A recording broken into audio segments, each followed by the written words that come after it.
আসসালামু আলাইকুম। আমরা আছি কুলিপুর উপজেলা তৌপুর ইউনিয়নের এই মধ্য কাদনভাঙা গ্রামে। আমরা এক অসহায় পরিবারের কাছে আছি। আমি একটা মেসেজ পাইছিলাম এনার পার্শ্ববর্তী এনার ভাইয়ের ছোট ভাইয়ের দ্বারা, যে এনার একজন মাতনির বিয়ে দিছে, এনার মেয়ের, আপনার মেয়ে দিচ্ছেন না, এই মেয়ের বিয়ে দিছে, তার আবার নাতনি হয়েছে, মানে মেয়ের মেয়ে হয়েছে।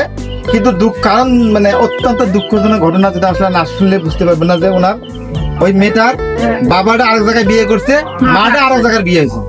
মেয়েটা একেবারে নিঃসঙ্গ নানির কাছে এখন থাকে। আশ্রয়স্থল হলো এই নানি। এমনিও অসহায়, দেখতেছেন বাড়ি ঘরের যে অবস্থায়, অসহায়, দিন যা খায় না খায়, ওই তাও নাতনি তো ফেলে দিতে পারে না। বেটির অন্য জায়গায় বিয়ে হয়েছে, জামাইয়ের অন্য জায়গায় বিয়ে হয়েছে। আমাকে ওনারা জানাইছে মোবাইলে, আমি আশ্বস্ত করছি যে আমি এরপরে গেলে আমি যতটুকু পারি সহযোগিতা করবো। যখন ওনার বাসন কোসন কিনতে তো অনেক টাকা পয়সার দরকার, তুমি প্রেক্ষাপটে দরকার না। যদিও আমি ওইভাবে আমার চাহিদা মতো দিতে পারবো না, বা প্রয়োজন মতো দিতে পারবো না। তা আমরা আছি ওনাকে আমাদের আবু সাইদ ফাউন্ডেশনের পক্ষ থেকে একটু সামান্য উপহার দেওয়ার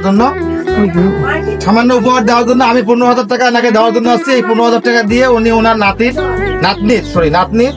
জিনিস, প্রয়োজনীয় জিনিস জানার আপনি ক্রয় করবেন, এবং আপনি আমার ফাউন্ডেশনের জন্য দোয়া করবেন, আমাদের জন্য দোয়া করবেন। এই যে যারা ছেলে পেলে গুলো স্বেচ্ছাসেবী, সবার জন্য দোয়া করবেন।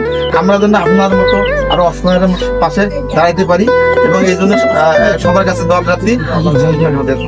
15,000 টাকা।